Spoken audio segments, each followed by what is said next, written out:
Hello, everybody. We're going to be going over the information for the QuickBooks Online project right now. This recording will be available within our Sakai site, and I will also provide the link to this this recording via YouTube. It'll be contained within the PowerPoint itself and be available within Sakai. So for QuickBooks Online, to get started, we're going to need to create a new client. And what we'll need in order to create this new client will be just general information for the client, the chart of accounts, the vendor list, the customer list, and maybe some items to be available as well. So creating a new client from within your QuickBooks Online, and I do highly recommend having your QuickBooks Online up and going right now and perform the tasks within the system, which I am discussing right now, because we will use those, whether they be entered transactions or vendors or customers, we will use those in future transactions, which will be part of your assignment. So getting started, after you've logged into QuickBooks Online, from the home screen, you'll see a green Add Client option in the top right corner of the screen. If you click that option, you will be given a blank screen to begin entering some information pertaining to your client. I've given the information here which you will need to enter. So whether the client is a business or individual, click on the circle that says business, enter the business name as BU Consulting LLC, but before BU Consulting LLC, put your name in brackets, because then that makes your company names unique, and I can see those when I'm going through the file. And I will go over giving me instructor or accountant access in order so I can get into your files. So email, use my email, it's fine. The mobile number you can leave blank, and does this client need any products? We want no subscription. So entering that information into our screen, this is part of it. This is their name, BU Consulting. I hadn't entered my name in brackets, but you'll want the business name, the email, display your name as, and the game product, no subscription. The display name as should populate automatically as soon as you type in business name. Okay, so products, if you scroll down a little bit within that same window, we don't want to add a subscription, because subscriptions come with a fee, and we don't want to incur any fees going through all this process. So BU Consulting should now be in your client list, and now we can get into that client and enter transactions, enter our own clients, vendors, receive payments, etc. Some of the things which we will be discussing in this illustration. So you will need to give me accountant access so that I can grade your project. You'll have an option on the left side of the screen that's My Accountant. I don't have that because I'm using QuickBooks Online Accountant. So navigate to My Accountant, click on Invite, and enter my email, and I should get an email from you saying that you are granting me accounting access to your file. So this would be where you enter my email, click on the invite button, which is located right here, and I will get an email granting me access to your file. So now that we've set up just the basics for our company, we do need to do a little bit of editing of client information. Within our screen, which we are now, which is just our client view, Next to our client name, BU Consulting, under Actions, right next to Actions is the option of Edit Client. So we want to click right on Edit Client, and we'll get a screen where we can enter more information pertaining to the client. So we'll want to enter our client's first and last name. We're going to assume this is a sole proprietorship, which is what the company has already, or QuickBooks has already assumed by setting up. There has been a partial chart of accounts, which has been set up, and it is geared towards sole proprietorship, so we'll just go with that. So we don't need to enter in any federal ID number in this case. As for sole proprietorship, honestly, a federal ID number, unless you have employees, is purely optional. So our client's first and last name, please enter the information into your client info, which I am giving you right now, and that is John Smith, the phone number as given here. I'll leave blank the website field, and then the billing address of 101 North Main Street, Peoria, Illinois was grayed out, which is fine. We don't need it for anything, but to enter the zip. And once completed, it will look like this. And once you have everything entered, please click on Save, and that'll take us back to our client screen. So the next step, once we've edited our client information, the next step is to enter information pertaining to our chart of accounts. As I mentioned before, we do have some existing accounts. They already did a quick setup, basically, of the company, and some of the more common chart of account items have been added. But we will add a few accounts as well. And so what the chart of accounts contains is just a listing of the names and account types of every account we use in our accounting process. And so that chart of accounts is going to contain all of the assets and the asset accounts, whether they be current or long-term. Also, all the liabilities and the liability accounts, short and long-term as well. Revenues, expenses, equity, things such as that are all listed.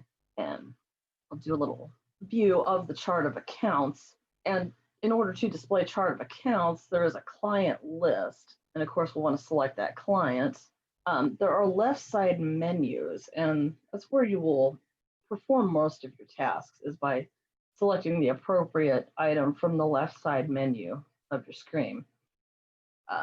The one you'll want in order to get the chart of accounts is the accounting menu option.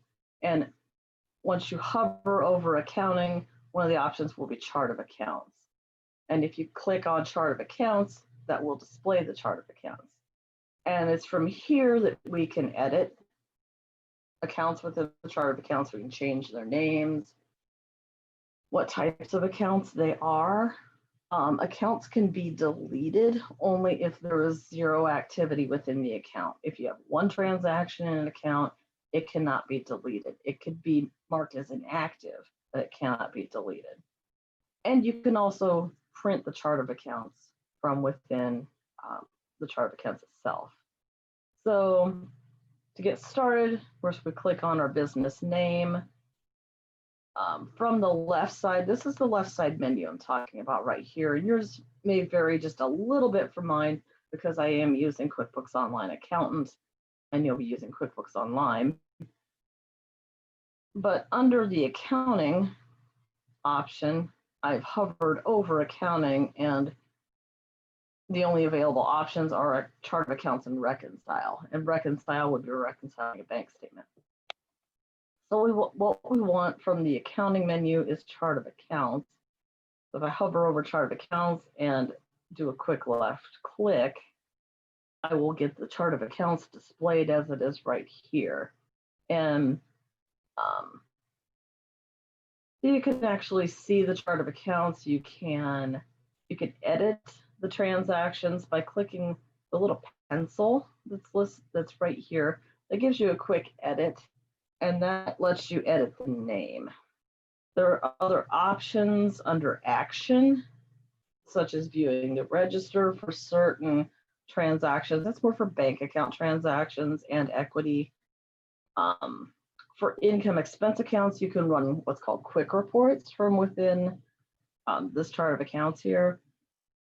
And you can also print the chart of accounts using the printer icon, and then there's a settings icon for how does this information display. So one thing we're going to do is we're going to change the name of one of our accounts, and this will be done also in the assignment. We'll be changing the name of one of our existing accounts to a different name. So what we're going to do, the owners, there's an account called Owners Pay and Personal Expenses. That's a little bit wordy. And we're just going to change it. We're going to simplify the name of that account to just Owner Withdrawals. It makes more sense. So what we do, how we accomplish that is to click on the pencil within the chart of accounts. That puts us into what's called batch edit mode. And you'll see the name fields all change to editable fields, such as this right here. So what we want to do is where Owners Pay and Personal Expenses was listed as an account name, right here. Once we've gotten into edit mode, batch edit mode, we can change the name of that account. We could change the name of multiple accounts while we're in batch edit mode. So we will just highlight Owners Pay and Personal Expenses and just type in Owner Withdrawals and click the Save button to save changes. So this is after I've typed in Owner Withdrawals over the existing name. Now, if I click the green Save button, we'll be back out into the chart of accounts, but now our Owner Withdrawals account has been renamed to its desired name. So this is our chart of accounts with an updated account name. Again, you could generate a report by clicking the printer icon. You could set additional settings, or you could do some other tasks, which is what we will do, additional tasks. So also from within the chart of accounts, we can create new accounts, and we're going to do this by creating, I believe it's 3 new accounts. So we'll be clicking on the new button, as you can see right up here above the chart of account titles themselves. There are options anywhere you see the drop down arrow next to a menu item. You get additional options, not just to create a new account, but you can do additional tasks. And we will have several of those within this illustration. So clicking on the new button will give us a series of blank fields. What we need to complete in those blank fields to create a new account, we need at a minimum the account type, the account name, and the detail type. And for assignment, I will give you that information. So we're going to create 3 new accounts. So we'll click on New to begin entering new account information. You get this blank screen. And I've already entered the first account, new account, which is going to be adding our bank account. But our detail is not exactly what we want it to be. So we will be entering some additional information here. So the 3 accounts we're going to add, this is the detail information to be added to the new accounts for the chart of accounts. So we're going to add a checking account, a fixed asset account, and an accumulated depreciation account. So we start again by clicking on the new button, takes us into our the blank fields. We'll select the account type of bank from the drop-down list. We can give the bank the name checking or, checking Chase Bank, whichever. For the detail type is a drop-down list, and only the items from the drop-down list can be utilized. So the detail type is checking. Since we're adding more than one account, clicking on save and close would just totally close the process of entering new accounts. We can click on the drop-down arrow, and that gives us one of the options is to save and create a new account. So then we get another blank field, a series of blank fields. So we'll add the computer equipment account. From the account type, we'll want to select fixed assets under the account type. Give the account name of computer equipment, the same description as well. And make sure to select the detail type as fixed asset computers. So now, since we had selected save and new, from that menu, save and new becomes our default. So now, after we create our third account, we will have to revisit the little down arrow again. So adding one more account, we just click directly on save and new, so we can do our depreciation account, accumulate depreciation. And the account type is fixed assets. Here's our name and description. The detail type is accumulated depreciation. Since now we're finished entering new accounts, we don't want to save and enter a new account because we're done. So we want to save and close. So we need to revisit by clicking the down arrow next to save and new, selecting the option of save and close, and that'll take us back to our chart of accounts. And we'll see our chart of accounts with our new accounts added. Our checking account's been added. Here's our computer equipment and our accumulated depreciation computer equipment. So those three accounts have been added to our chart of accounts, and we're going to use that checking account. So now that we have the checking account added, let's enter a couple transactions to it.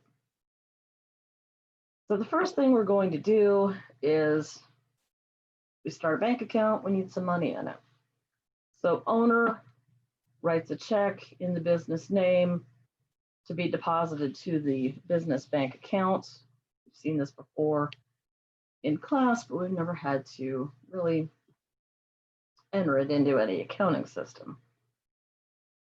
So we need, for deposits, we need to know how much, what date, where is the money being deposited to, and what is the associated account.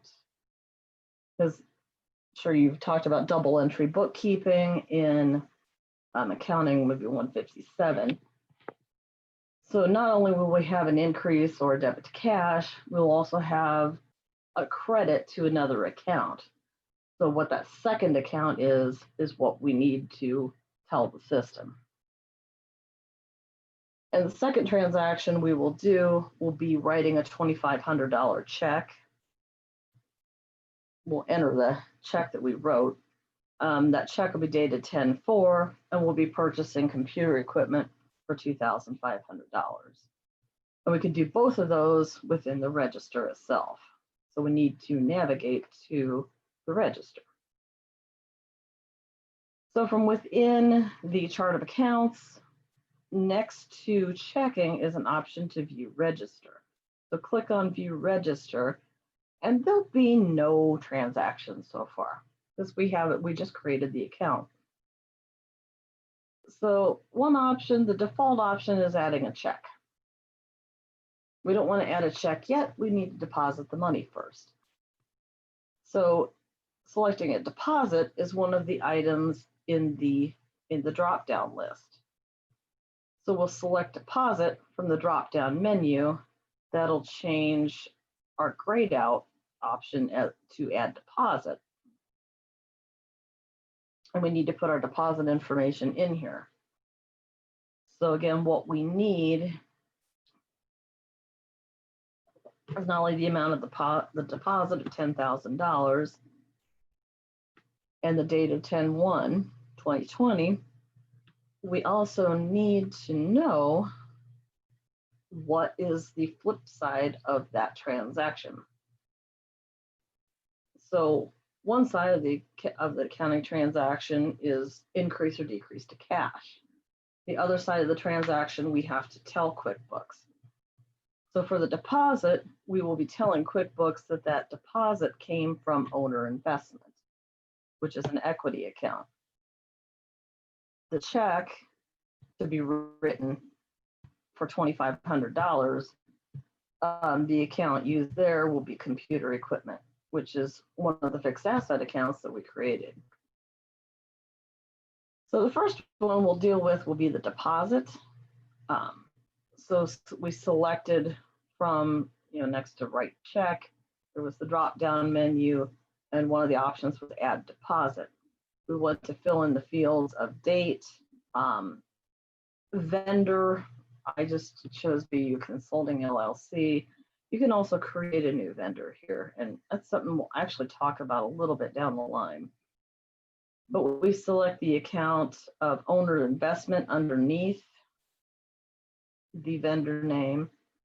In the memo field, I just typed in owner investment, completely optional whether you want to put that in as a memo or not. It helps in looking through charts of accounts if you've entered anything into the memo field. And since we're done with this transaction after we enter the deposit, and you do want to make sure you've entered that amount into a deposit field, that we'll click save. And as soon as we click save, that checking account will have a balance of $10,000, which is seen here. Now we have a $10,000 running balance in our checking account. So right after we've entered our check, or our deposit, excuse me, we can enter the check 1001 for the purchase of the computer equipment. So now that we've entered a deposit, the default became add deposit. So we need to write a check. So you want to click the down arrow next to add deposit. One of the options is to enter a check from the drop-down list. And then we want to enter the details of that check number 1001. And 1001, our vendor is going to be Best Buy. What vendor is not in our list? So in the payee field, type the name of your new vendor. Best Buy, it will save as being a vendor type once you click the save button. And then make sure that you enter the transaction as being a payment in the payment field at $2,500, which is, I did the rest of the transaction here. And I entered in the memo field computer purchase. We want to select computer equipment from the drop-down list underneath the vendor name, and make sure your date is 10/4, and the reference number would be the check number in this case. So now if we click save, we'll have two transactions in our register, and our checking balance should be $10,000 minus the $2,500 check, or $7,500. So now we can see our two transactions. And we want to get out of this area. So actually, we'll just go on to our next task, which is adding 2 additional vendors. Since we've already added Best Buy, we're going to add 2 additional vendors, which we will use in future transactions. So to accomplish adding vendors, select expenses from the left side menu, and then one of the options is vendor. And the only vendor we'll see, which will be Best Buy, who we added in the last check. If you click on New Vendor, you can enter the vendor information. Only the display name is required. There are fields for address, phone number, website address, email address, things like that. But for these purposes, I only gave you really the vendor name, and then to click Save when completed. The vendor name and the credit terms, I did enter those as well. So we'll add the two vendors of Watts Copy Systems and Wix for a website. So Watts Copy Systems will have credit terms of the invoice we receive from Watts would be due within 15 days of the invoice date.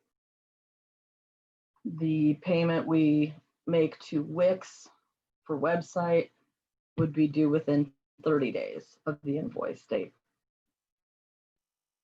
So we'll add the two invoices or vendors by selecting expenses and then scrolling over to vendors and doing a left click there. Give us blank fields to fill out as soon as we select new vendor. So we'll select the new vendor. We'll enter the name. As soon as you type in the company name, should populate into the display name as. Okay, so once we've added our information by Wix and entered our display name, we enter our credit terms from the drop-down list, and our option is net 30. And we'll just click on the Save button, and we'll have to get into adding vendors a second time in order to add our second vendor. So this is our second vendor, which is Watts Copy Systems. We'll enter the name and the terms and click Save. And as soon as we do, we'll see now that we have three vendors in our vendor list, being Best Buy, Wix, and Watts Copy Systems. So staying within the vendor list, we'll go on to our next transactions, which are adding customers. So we'll add two customers to our customer list. And to do so, from our left side menu, we'll select Sales and then Customer. We'll click New Customer at the top right of the customer screen. It's very similar to what we did with vendors. And with customers, though, we do need to be a little bit more complete because that information will be being displayed on invoices, and having a very incomplete invoice, and it just doesn't look very professional to the client. So the more information you can have on the invoice, the better. So you definitely want to have it at minimum name, address, and credit terms. So then we'll click Save when completed. So we'll have two customers whose information is below. Margaret Adams, Michael Johnson. We'll actually generate an invoice to Michael and receive a payment from him down the line. So from the sales menu option to the left, hover over sales, scroll down to customers and left click there. That'll give us a place to add our customers. We just click on new customer to get the ball rolling. So this is entering the Margaret Adams, which I do notice I put her middle name, but Adams as her middle name and not her last, which is something I could fix later by editing the customer. So I do want to use the display name if I were to put her in a check. And if we were to ship, we can use QuickBooks to generate shipping labels too. By default, your shipping address is selected as being the same as billing address. You can get into payment and billing and edit the credit terms there, but the default credit terms are net 30, and we're going to roll with that. So click save, and that adds Margaret to the customer list. And then we have to go back out into our add customer, and we get our place to enter Michael Johnson. I put his name right this time. And so we enter his name, his address. We would enter his phone number if we had that. And then click save, and we should have those 2 customers in the invoice. We do have to get back to the customer list. There are options over Michael's name, over whatever customer's name that you just added, to click on customer, and that lets you return to the customer list in order to create a new customer. So now that we have vendors, we have customers, we can actually enter some accounting transactions, some additional ones.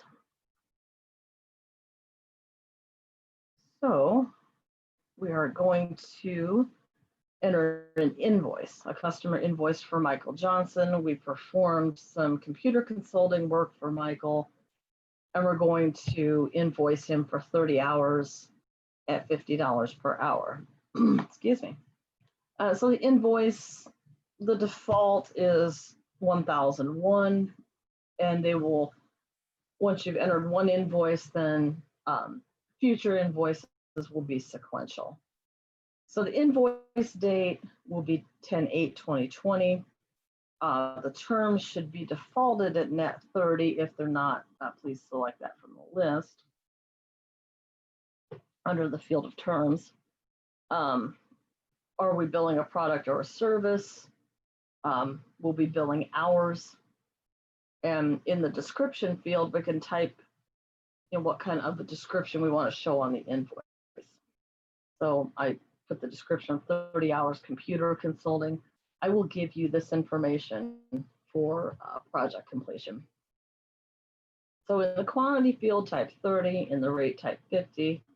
And so the total invoice will automatically calculate at quantity times rate. And so our total invoice will be $1,500. We will, not too far down the line, receive a payment from Michael, but it won't be for the full $1,500. So he's only paying a partial amount now, and he'll pay more later.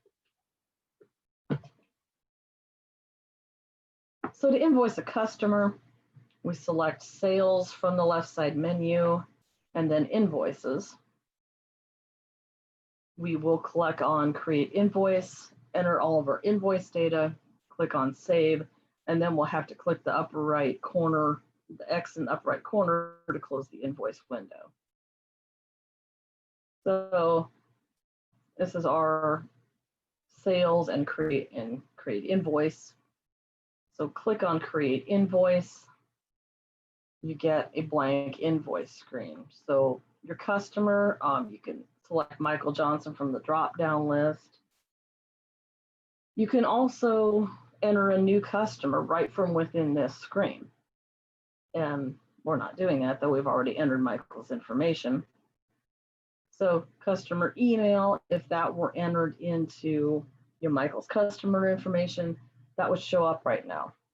We don't have anything entered in.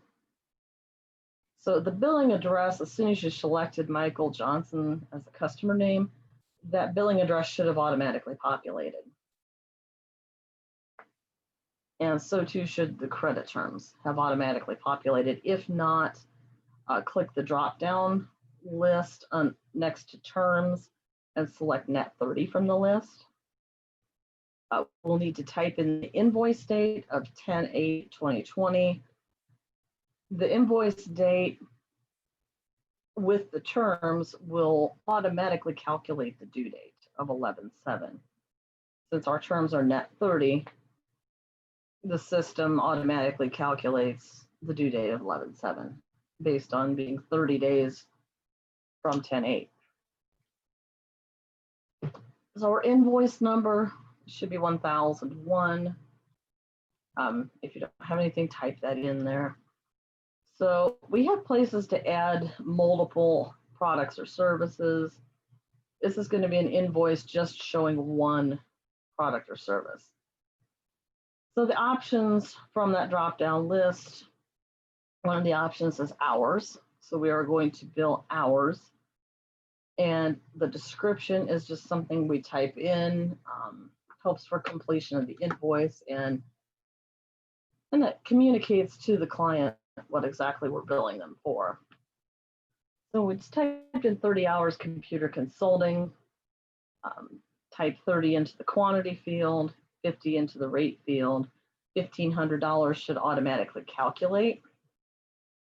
There is the option to save and send. You can send the email, or you can send the invoice as an email that generates right from within the QuickBooks system, or you can actually just save the invoice. And that's what we're going to do right here. There's also options on the bottom of the screen to print the invoice or preview it.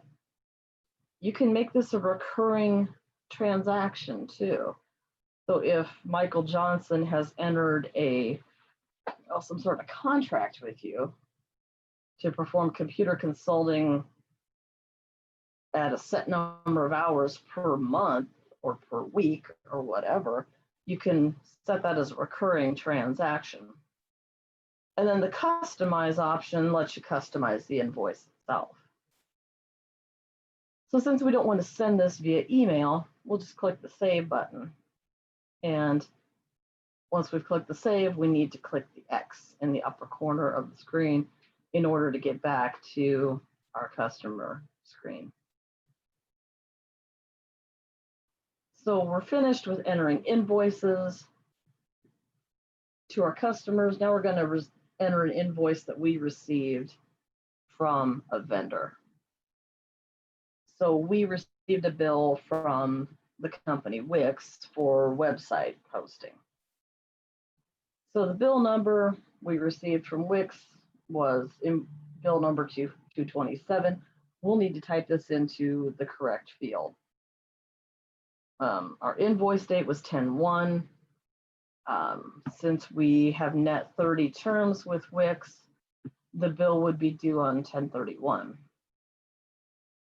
The category is website, and we'll need to add that. So we will be adding a new expense from right within a vendor bill, which is an option, which is nice.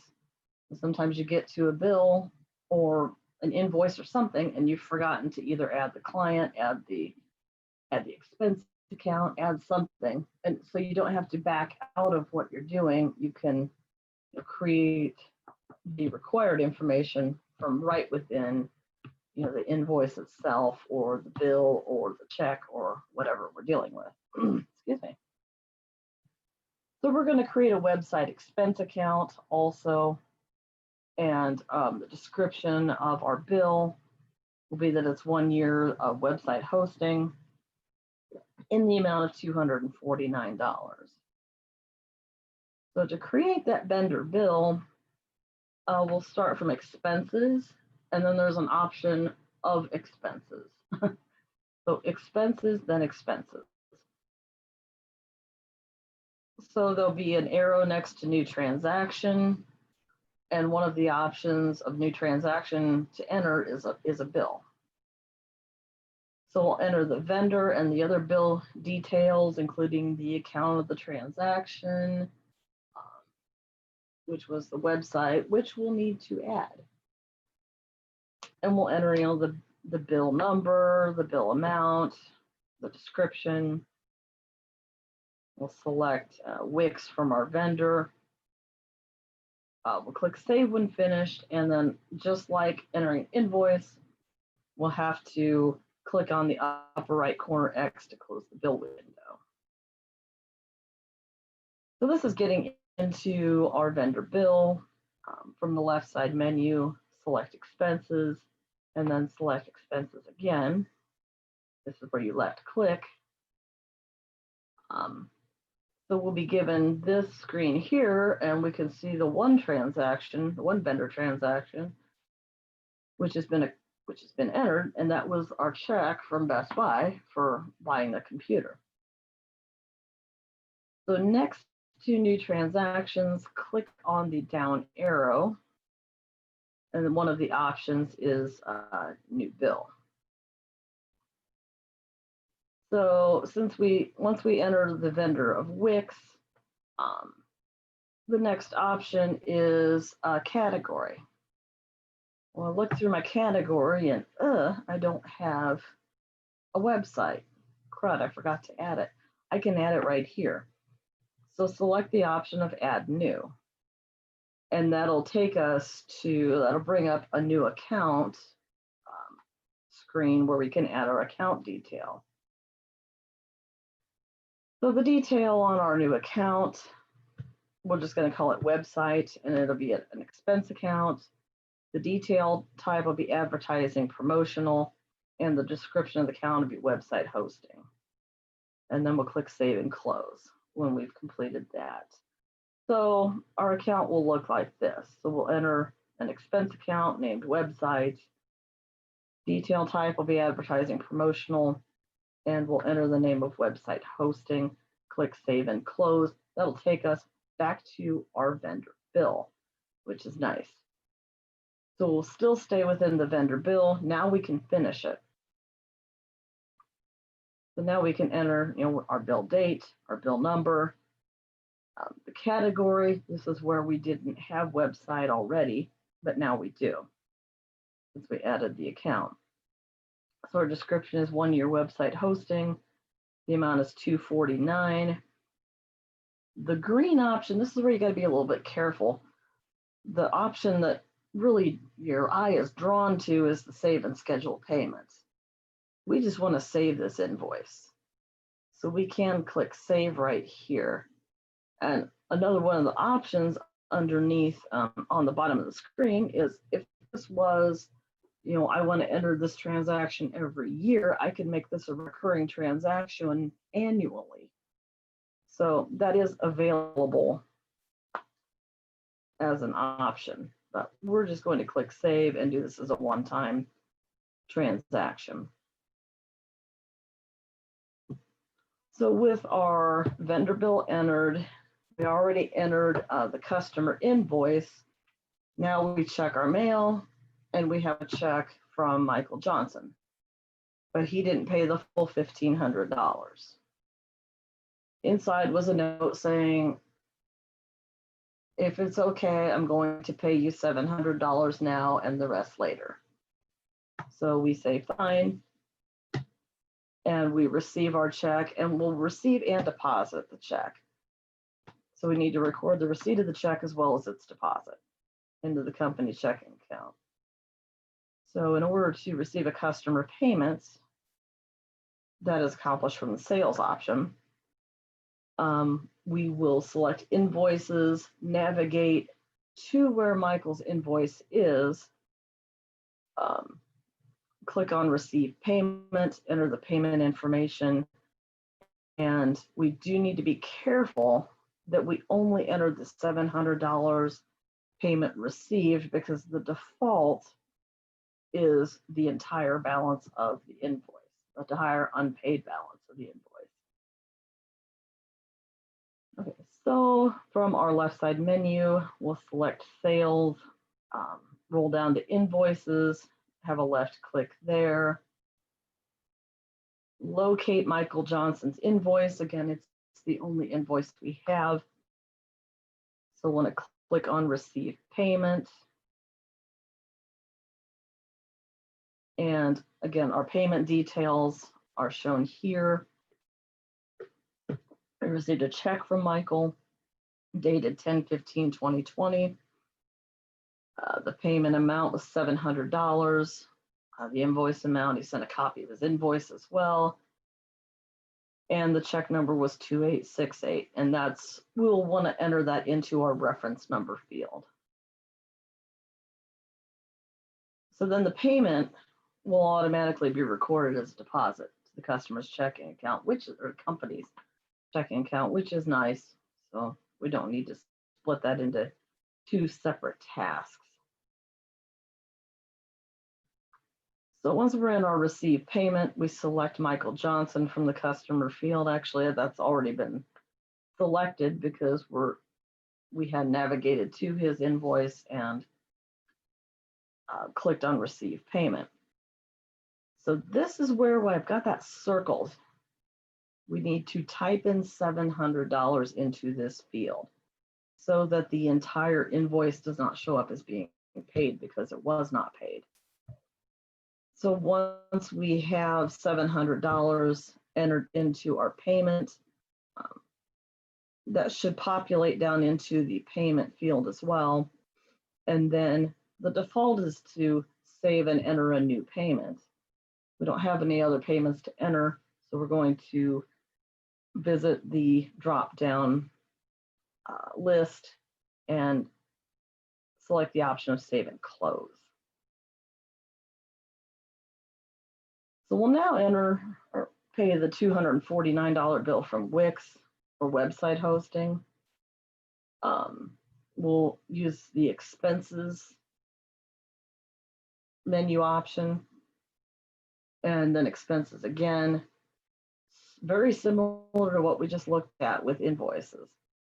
We'll locate the Wix bill. We'll select the down arrow to the option of schedule payment. And then we'll have mark as paid, and that'll take us to a screen where we can enter our payment details, including our date of payment, the check number, the amount. And then we'll click on save and close when finished. Again, our check number will be 1002, which should be the next check number in the system. So we'll be paying the $249 balance due on 10/29 with check number 1002. So we start with scrolling down to expenses and selecting expenses from the menu options, locating our Wix bill, and underneath schedule payment, we'll click the left arrow, which will give us this drop-down option, one of which is mark as paid. Because otherwise, if you schedule payment, it takes you out to like online, bill payment, and we don't want to mess with that. So we'll be clicking on mark as paid, takes us to the bill payment screen. We'll be selecting the checking account should be pre-selected as the bank account because it is the only bank account that we have. So on 10/29, reference number 10/1002 is our check number. We enter into the amount field, just like we did with receiving the payment from our customer, Michael Johnson. We enter $249. That will be the default to pay the entire bill. In this case, it's correct. Back with our invoice, it was not correct. So we'll click save and close to finish. And that'll show now we have stacked on top of our transactions, we have a bill payment to Wix of $249, excuse me. Okay, so the final step in the cycle is the financial statements. These were our October transactions, and so now we need to generate financial statements for the month of October. And these are all located in the reports option on the left-hand side of the screen. So we'll generate for the month of 10/1 to 10/31 a profit and loss and statement of cash flows. And since balance sheet is just specified by one date, as of 10/31/2020, we will generate a balance sheet as well.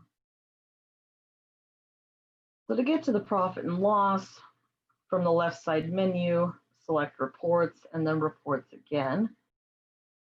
Our most common options, are listed in the favorites.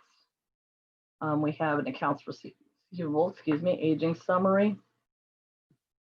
We have a balance sheet listed there. We have profit and loss. We can customize our reports, and we can put those into our favorites, which we will do with the statement of cash flows. So going down the list, might as well hit the balance sheet since it's listed first. So we'll start by generating a balance sheet. You click directly on the words balance sheet. Just hover over balance sheet, click right on it, and it will generate the balance sheet. This is where you then edit any dates if necessary. And you can also compare the data to another period. So once we get transactions for November, we can compare October to November. So the reports themselves, the financial statement, can be then printed, can be exported to Excel and or a PDF, can also be emailed from the report itself. So say you have a banker who calls you and says, I need your most recent financial statements, or I need your most recent balance sheet. You can bring your balance sheet up within QuickBooks Online and actually email it to your banker directly from the system itself. So you don't need to generate the report, save it as a PDF, and then go to another system in order to email the report. You can just email the report right from within the report itself, which is very handy. So this is the balance sheet part of it. This again is going to be the listing of your account, of your asset, liability, and equity accounts. Your total assets should equal your total liabilities and owner's equity. You would edit your report. It did pick up that my transactions were all from last month. So my report period was last month. And I can also edit whether or not I wish to compare these numbers to another period. And if so, yes, I can select the period. So the report is correct as it's displayed. So we want to get back to the report list in order to generate a P&L. So there is in blue underneath the report name, there is an option to go back to the report list. So click on that blue link and that'll take you back to the report list. So next we'll generate a profit and loss, basically the same way. We'll just click directly on the words profit and loss. That gives us our reports. We can modify it. We can compare it to another period. We could print, export to Excel and or PDF, or email the report. If we wanted to email a P&L to our banker, we could do that from within the P&L. So this is the profit and loss for the month of October. So we had the $1,500 in sales. This is using accrual basis accounting because the income is recognized as being what was invoiced. You can change your accounting method by hovering over the cash option and just clicking on cash. That would make the income figure only the $700 we received from our customer. So that's where you see the difference between cash and accrual. Excuse me. So our expenses, our website was our only expense. Why was our computer not an expense? Wasn't an expense because when we categorize the transaction, the check, we categorize that transaction to a fixed asset account. What will be expense related to that computer will be any depreciation, which is taken on it. That would show up in expenses. So that's why the computer does not show up as an expense, because it's not yet. The final step is to generate a statement of cash flows. It's very handy at this point to add the statement of cash flows to that favorites list. So we need to locate the statement of cash flows first, which is you have to scroll to the business overview reports, and statement of cash flow is the very last report listed. There is a star next to the report title, which is right here. If you click on the star, that report will not only show up under business overview, will also be moved up into the favorites list. So we'll click on the star.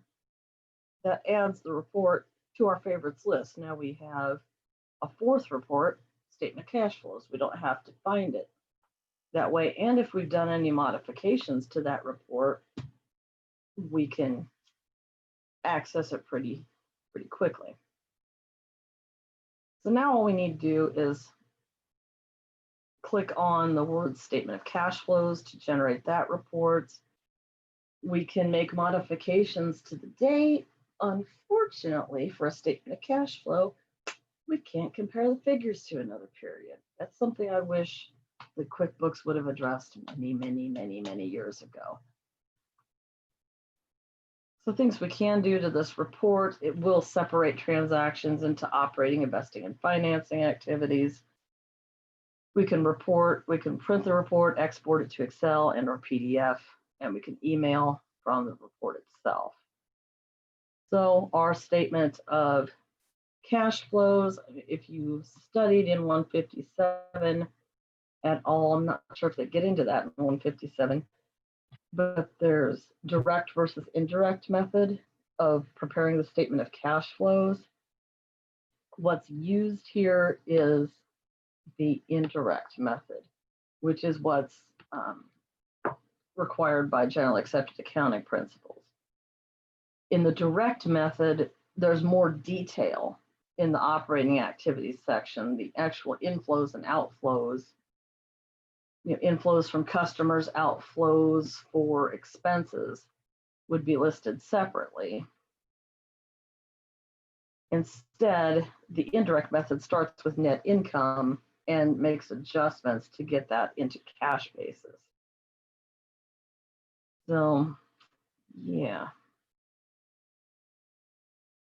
But our investing activities, oh, there we go. There's our payment of $2,500 for our computer equipment. That shows up because that was a cash outflow. Financing activities, there's our owner investment. So net cash increase for the period would be added to any beginning account balance, beginning cash account balance. This was first month of operations. The beginning balance was 0. Cash at the end of the period should sync up with cash on the balance sheet at the end of the period. And if you have any additional cash accounts, such as like, a money market account or petty cash, cash on hand, that will be the cash at the end of the period. It won't just be the checking account. It will be all cash at the end of the period.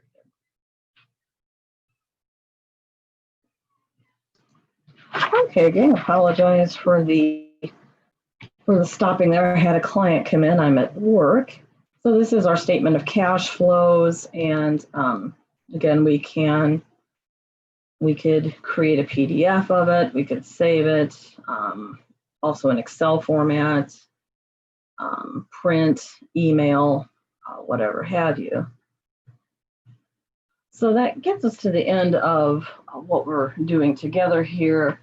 And that was the end of all the October transactions. So the assignment for the project will be to complete transactions for the month of November and December. And some of what you'll see will be adding new accounts, editing account information, creating receipts, entering receipt of payments, bank deposits, creating bills, paying bills, creating checks, financial statement analysis. Basically what we went through here. So in addition,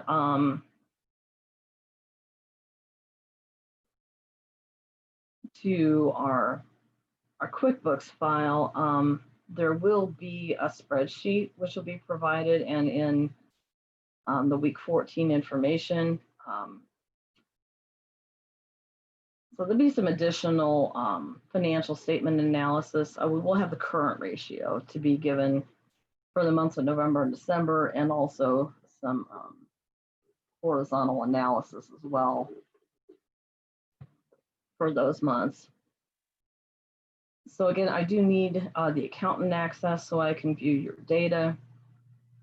And in addition, so what will be submitted to the assignment Dropbox will be that spreadsheet, which will serve as the financial statement analysis portion of the assignment. And the assignment detail involving the new accounts, the editing of the information, invoices to be created, bills to be created, and etc. That is all also up on Sakai as well, in will be in a Word document.